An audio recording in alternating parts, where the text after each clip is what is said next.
اداسی صرف ایک احساس نہیں، دراصل وہ طویل انتظار ہے جو تمہارے صبر کا امتحان بن کر آتا ہے۔ وہ آزمائشی وقت ہے جہاں تمہارا یقین پرکھا جاتا ہے۔ اگر تم اس انتظار کو اللہ کی رضا سمجھ کر کاٹ لو تو وہ تمہاری جھولی ان تمام مرادوں سے بھر دیتا ہے جنہیں تم ناممکن سمجھ کر مانگتے رہے تھے۔ بے شک صبر کے بعد کی مسکراہٹ سب سے خوبصورت ہوتی ہے۔ آپ منزل کے بہت قریب ہیں، تھک کر گرنا نہیں، بہت دور پہنچ آئے ہیں آپ، بہت مشکل راستے طے کر لیے ہیں آپ نے۔ یہ سب آسان نہیں تھا، مگر آپ نے اللہ پر توکل کر کے جو استقامت دکھائی ہے، یہ ہر کسی کے بس میں نہیں ہوتا۔ یہ اللہ کے منتخب کیے ہوئے لوگوں کا صبر ہوتا ہے جو گرتے سنبھلتے منزل پا ہی لیتے ہیں۔ آپ بھی پائیں گے۔ اللہ نے تمہیں اس وقت بھی دیکھا ہے جب تم اندر سے مکمل ٹوٹ چکے تھے مگر لوگوں کے سامنے مسکرا رہے تھے۔ اس نے وہ لمحے بھی دیکھے جب آدھی رات کو تنہائی میں تمہاری آنکھیں نم تھیں اور دل بوجھل تھا۔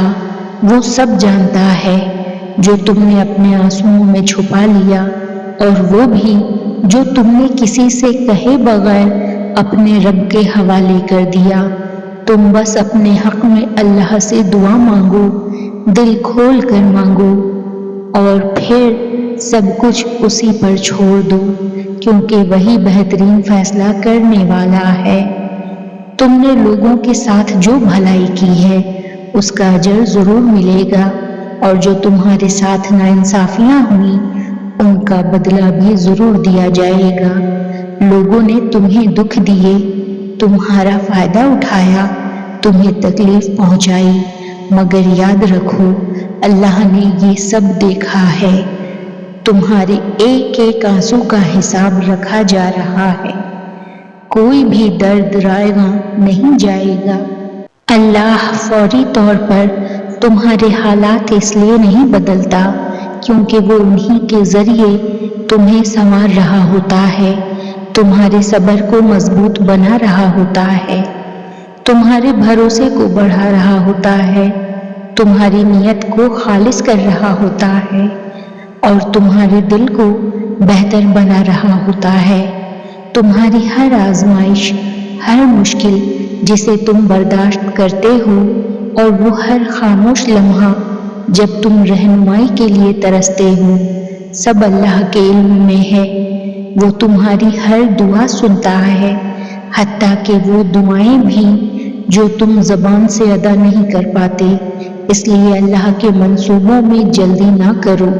جو وہ تمہارے لیے تیار کر رہا ہے وہ تمہاری مانگی ہوئی چیز سے بھی زیادہ خوبصورت اور بہتر ہے، اور جب وہ وقت آئے گا تو تم سمجھ جاؤ گے کہ تمہیں کیوں انتظار کرنا پڑا، کیوں تمہیں سمجھنا پڑا، اور کیوں اللہ نے اسی خالص لمحے کو تمہارے دل کے لیے چنا۔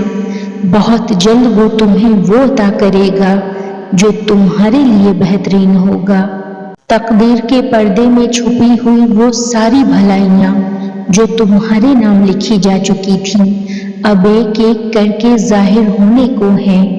جس صبر نے تمہارے دل کو تھامے رکھا، اب وہی سب دکھ حیرت میں ڈال دینے والی نعمتوں میں بدلنے والے ہیں۔ معجزے دور نہیں، وہ تمہارے قدموں کی آہٹ سن چکے ہیں۔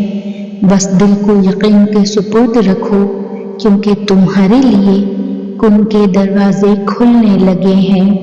وہ دل کو بھی غنی کر دیتا ہے اور حالات کو بھی سنوار دیتا ہے۔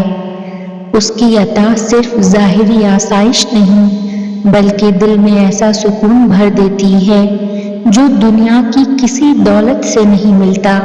جب وہ نوازتا ہے تو دل مطمئن اور زندگی آسان ہو جاتی ہے، اور انسان کو محسوس ہوتا ہے کہ جو ملا ہے وہی بہترین ہے۔ وہ اپنے صبر کرنے والے بندوں کو ضرور عطا کرتا ہے، اسی لیے اسی سے مانگو، اسی پر بھروسہ رکھو کیونکہ وہی حقیقی سکون دینے والا ہے۔ ایک دن تم مسکرا کر دل سے کہو گے الحمدللہ، کیونکہ تمہیں وہ سب عطا ہو چکا ہوگا جس کے لیے تم نے خاموشی سے سچے دل کے ساتھ دعائیں مانگی تھیں۔ وہ سب لمحات، وہ صبر، وہ آنسو جو تم نے چھپا لیے تھے، سب کی قدر تمہیں اسی دن سمجھ آئے گی۔ تب تم دل سے مان جاؤ گے کہ اللہ نے تمہارے لیے بہترین وقت اور بہترین چیز ہی چنی تھی۔